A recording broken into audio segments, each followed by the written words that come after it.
Don't see that in supply and demand.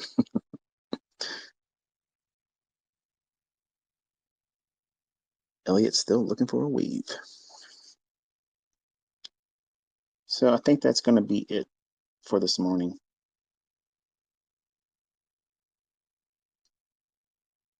We've done enough for government work. So let me recap this so you kind of make a little bit of sense out of it, because I know some of you are going to be lost.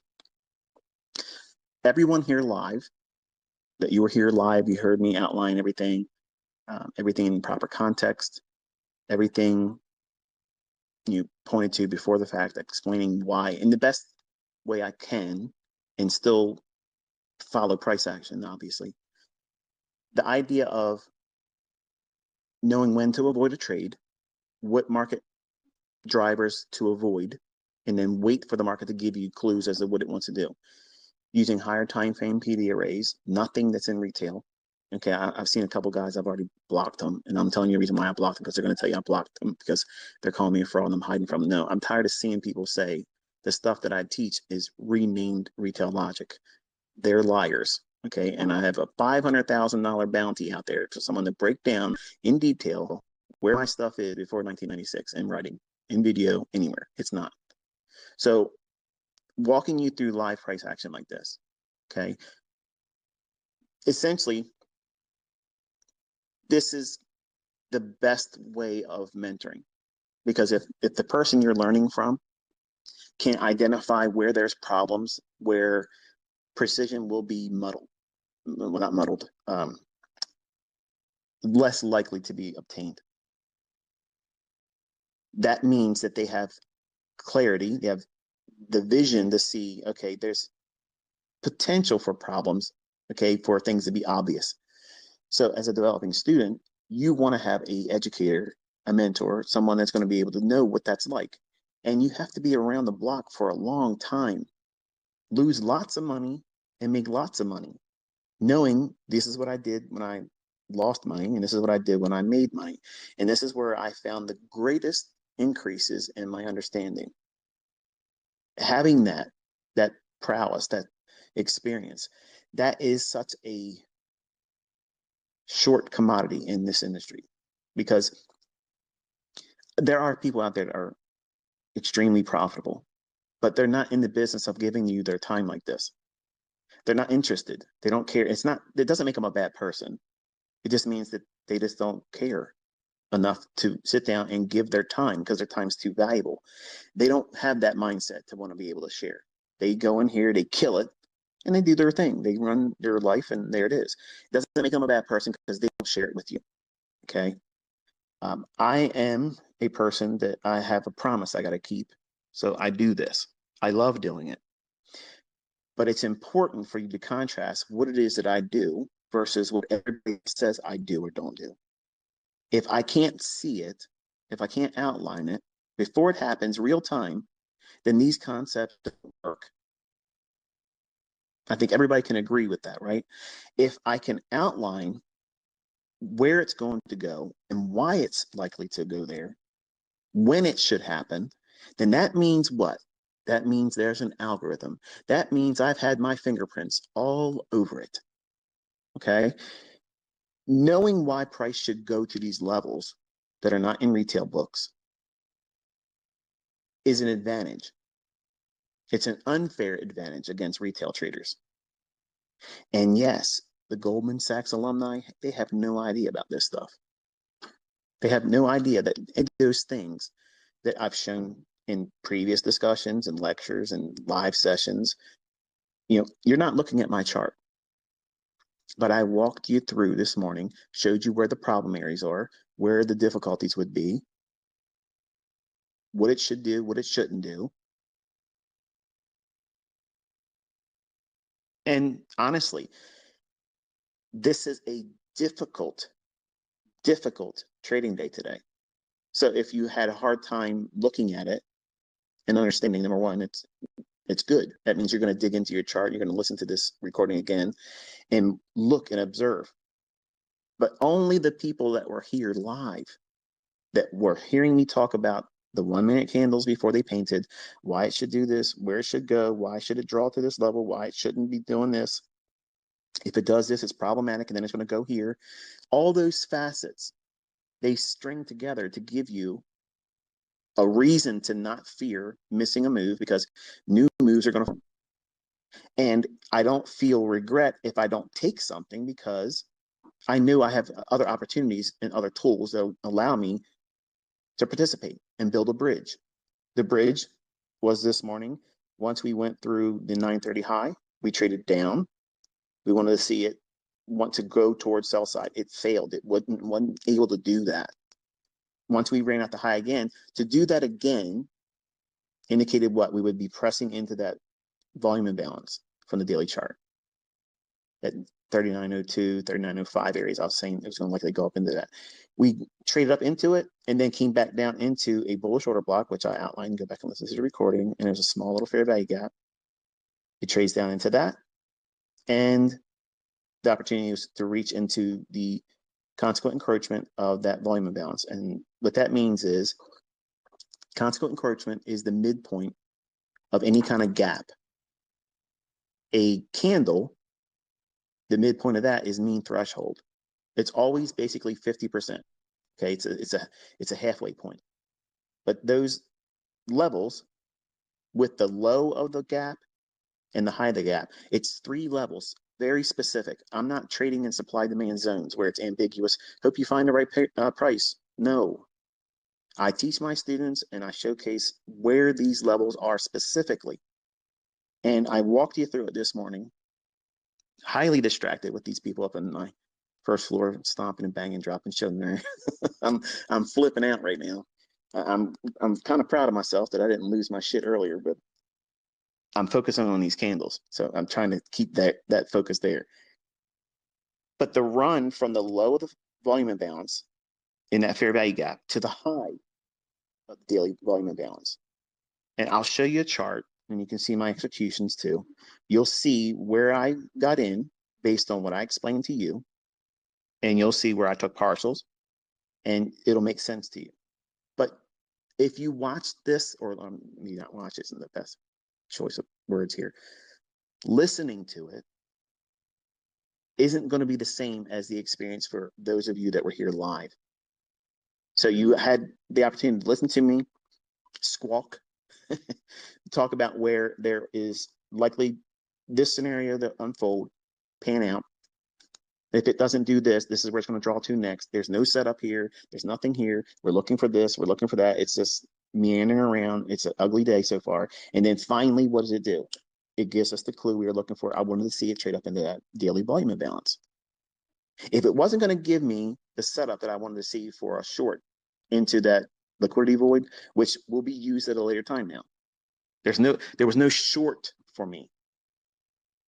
But the fair value gap long going into that daily volume imbalance, that was the one that we had to basically submit to, because it was not willing to give us a selling opportunity. It didn't give us a breakdown.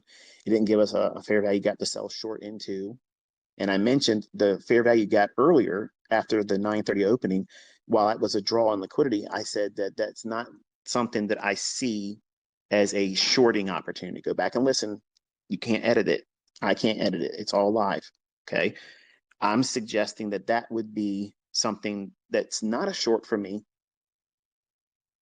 If we didn't have the daily volume imbalance, I would have shorted it. That was my words. We're very close to it. But because we had that daily volume imbalance and it didn't trade to it at 930, that's where market profiling and narrative comes in. Market making. Okay. So because it didn't trade up into that daily volume imbalance, I can't feel confident to sell at that fair value gap. But I mentioned if it did, I wouldn't care about it. I can't take that trade though. Why? Because the narrative I outlined just now and then, that it didn't take out the 930 high into that daily volume imbalance at 39.01 3/4 to 39.20. Because that was unfinished business. That was the reason why I was unwilling to sell short at that fair value gap. How do you know when to sell short a fair value gap or buy a fair value gap and when to ignore them? I walked you through it live today. There's a lot to it, folks. That's why I'm saying, like, my private mentorship flipped out when I told them I was going to put the core content lessons on YouTube. They're like, you gave it away. No, I didn't. I gave away my language, but you have to study your ass off and you got to be under my wing like this. This is what they had. They had this the first year, and he's sitting down explaining, but I had 865 people trying to text me and talk to me and ask me a question while I'm doing it. And you can hear how distracted I am because I have painters in the house. And believe me, my concentration has been broken multiple times. So it's hard to articulate this on live charts. I don't care how good you are. It's hard to keep your focus, but then have your focus be this precise too. See, that's the deciding factor. I want you to compare and contrast these folks you see out there that are trying to tell you they can trade like banks and they know my concepts, but they call it by different names. If they really know how to do it, they'll walk you through it. They'll gladly do it. They'll enjoy doing it and they'll do it for free just to make sure you understand that you can trust them. That's all I'm doing here. I've shown you how not to hurt yourself today. I believe I have. If I've been successful, at least in that, give me a number one. Tweet to me a number one. That means that at least you understand how painful this can be for you if you don't listen. If you go in there and gamble on a CPI number, it'll beat the brakes off of you. But if you learned how I personally, and how you can eventually grow into this understanding too over time, how I pick and choose my patterns of what I want to take and what would keep me from taking an entry pattern. What process do I go through in my head says, okay, I see that there. And in other circumstances, where if we didn't have that daily volume imbalance, I would have taken a short at the fair value gap that was formed right after 9:30 opening on the 1 minute chart. But because we had unfinished business, and just look at your 1 minute chart now. Isn't that beautiful? Isn't that beautiful? How it went right to the top of that volume imbalance from the daily chart. I outlined, gave it to you for free, real time before it even happened. And now here we are. We traded to the top of it, and we're now 94% of it to the low. That alone, folks, that by itself teaches that there's an algorithm, because that principle is not taught by anybody else. They are teaching it now, thanks to good old ICT. But the point is this: teaching it in a hindsight chart is not the same thing as watching the algorithm book price before it happens. Okay. If they know the algorithm, if they handled the algorithm, they would know this. But because I'm the only person out here doing it, and the only one that's going to do it, because I had to create a language that you're not supposed to know about. I know that gets under people's skin and you don't like it because you want to be able to turn it around and say it's something else you learned or that you found it out. And I see people say that I figured this out on my own. You know, and this is just confirming what I saw in the marketplace. No, you didn't. Stop lying. Okay. You didn't see this because you'd be doing it. You'd have example after example, or you can start doing it right now. So I mute people when I see that kind of stuff. I don't take that as complimentary. I take that as grade A bullshit. Period. Folks, I made this. Whether you like to believe it or not, it's mine. And if you don't like it, and if it gets under your skin, move along. You can conduct your business and sell all your horseshit, get all your subscribers buying in all your stuff, and you never have to cross paths with me. But if you cross paths with me, I'm going to call everything you're doing horseshit. And by compare and contrast, show you that it's Mickey Mouse. There's nothing like what you're seeing here. Nothing like this. You know when to do something, when not to do something. You know when to avoid it. You know why it should reverse. If it does this, it's going to go somewhere else. That's not plan A, plan B. That's depth of understanding. That's proof of concept, and it's authorship. Think about it. I've used this analogy before. Simple game like Pac-Man. Okay, I got a Pac-Man game in my house. As a matter of fact, I'm looking at it right now. My wife wanted to miss Pac-Man, but we couldn't get it because all the supply chain crap. I wanted Killer Combat. Did I say that right? Killer Combat. I don't think I got the right name for it, right? Mortal Kombat. Killer Combat. What the hell am I talking about? I wanted Mortal Kombat, and I couldn't get my hands on that one either. But those games, when they make them and design them, the board that the Pac-Man little thing that goes around eating up the dots, how does it stay inside of its border? Why doesn't it just go off screen and do whatever it wants to do? Why can't it move diagonally? It can only go up, down, sideways. That's it. It can stand still. It can go left, it can go right, and go up and down, but it can't go diagonal. Why? Because it's never been coded to be allowed to do that. Your market price, the last price right now, wherever it's trading right now, okay, that's Pac-Man. It's going to go up. It's going to go down. It can consolidate and stay sideways and go nowhere. Okay. It can't go backwards. It can only go forward because that's all it's allowed to do. It's coded to do that.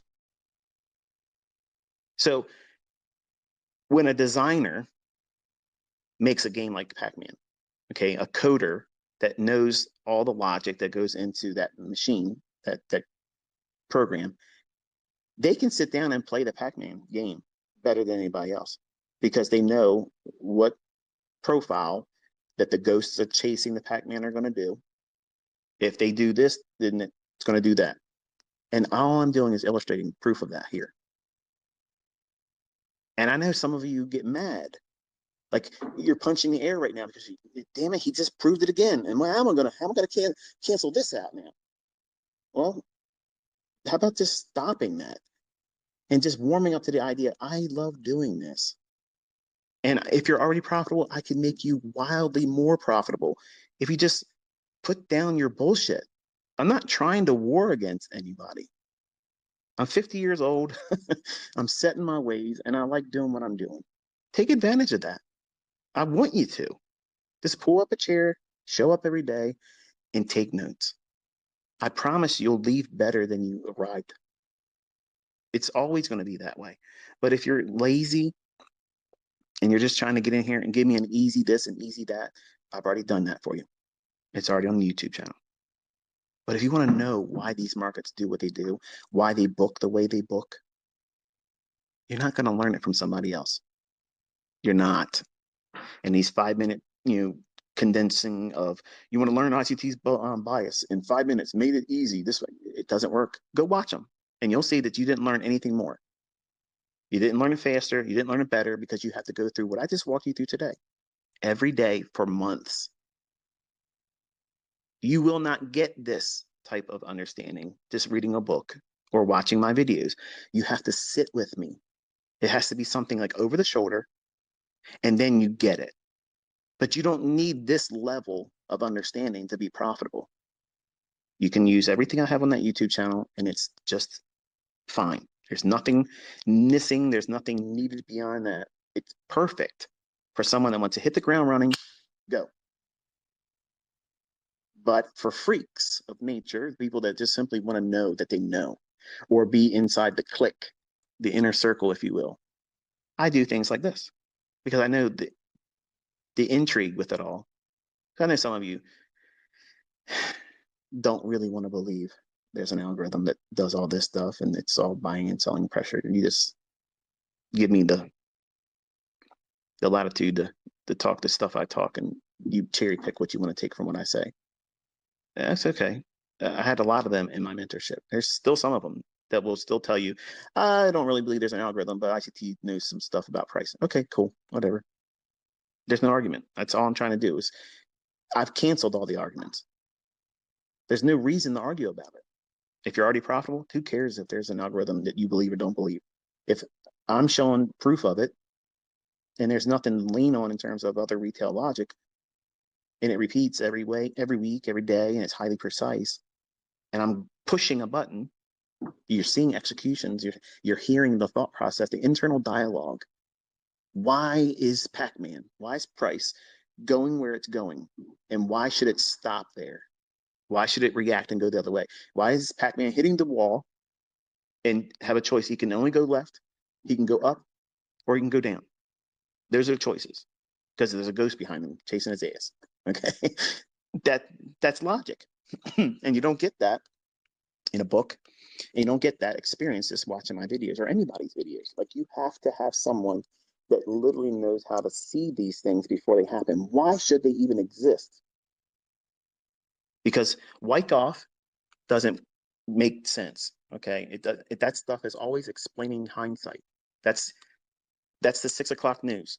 Okay, that's what you're seeing. That's explaining something in very simple terms so the public can digest it and buy up that narrative.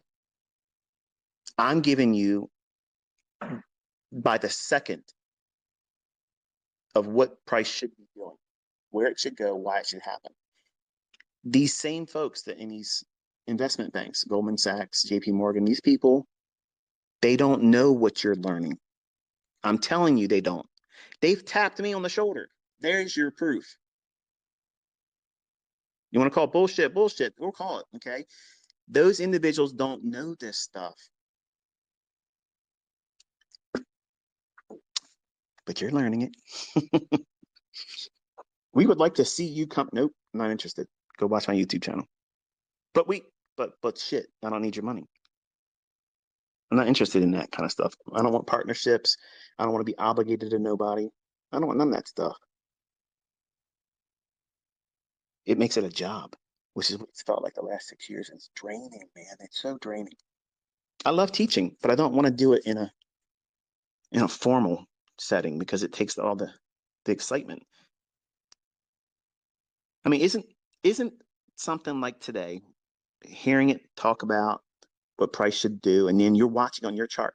You're not distracted by going from screen to screen, looking at my chart and finding it on your chart. Whereas I'm just explaining it by the candle, not the time, the price. I'm telling you what time frame I'm on, and you're marking your own chart up. Now, if you felt that was a little confusing, that's okay. Don't worry.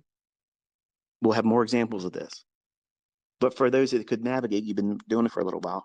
You can't deny it's been interesting, isn't it? Like you can see it. Like, wow. Like I'm calling your chart before it paints. I was explaining how your chart on your platform through your brokerage firm, whatever the hell it is that you're looking at. I know some of you are looking at your live platform. You're not looking at TradingView. And you watched it unfold today. Isn't it fun? Like that's fun. Not here's what I, did with my mentorship money. I bought a Lamborghini and I got a lease payment on an Alfa Romeo, like whatever the Italian cars that people are going to chase. All that stuff's dumb. I like this. This is the fun stuff for me. It's entertainment, it's educational, and it's interactive. Like it's really interactive. So if you like this kind of stuff, this is kind of like what I wanted to do going into 2023. It's not a signal service. Okay. It helps you map out real-time price action. My students that are doing signal services, okay, you can't argue that this is not going to step on your toes. I did not take anybody into any specific setups. I said, this is what I think. This is where I think it's going to draw to. And there's a fair value gap here, and you want to see it do this. You see you want to do that. That's not me say buy. That's not me. Here's your stop. That's not me. Here, take your profits. I did mention because I was in a trade. You'll see that whole process of stepping on your toes and canceling out the necessity for anyone to want to go to you as a signal provider. You can't be upset with me because I'm not doing what you're doing. And if anything, this is actually going to build your market up for you because here's what's going to happen. So you can calm down if you're all worked up and worried about it. People are going to see what it's going to be requiring them to do this. Now, a lot of people know that what I'm doing, other people are doing, and they see me do it. So it works. They may not be able to do it. There's your market. And I have no problem with that. And you should have, a means of having another income. If you're able to be honest and you're consistent, you're able to use the concepts well, there's a market out there. People will pay for you to sit down and tell them, buy here, sell here, all that. The risks are yours. But that market's going to grow when they see what's involved in this. A lot of people just see watching videos and think, okay, well, it's just simply a matter of looking for this little thing he talks about, it's fair value gap. And they think every time it does that, it's a buy or sell. you saw today that isn't like that at all. That's narrative. That's the stuff that mentoring gets. Okay. My private group, they were getting those experiences. You're not obligated. Well, I'm not obligated, rather, to give that to you. Okay. That was an experience for them. There's a couple chapters in my books that are coming on. I know you guys keep asking, when's it gonna drop? When's it gonna drop? Um, every time I think I got what I want for the third one done, another topic comes up. So the third volume is really, really big. Like it's a longer one. And I'll talk a little bit more about narrative and the things I did today, because that stuff is what separates me from the rest of the smart money concept clones out there. Okay.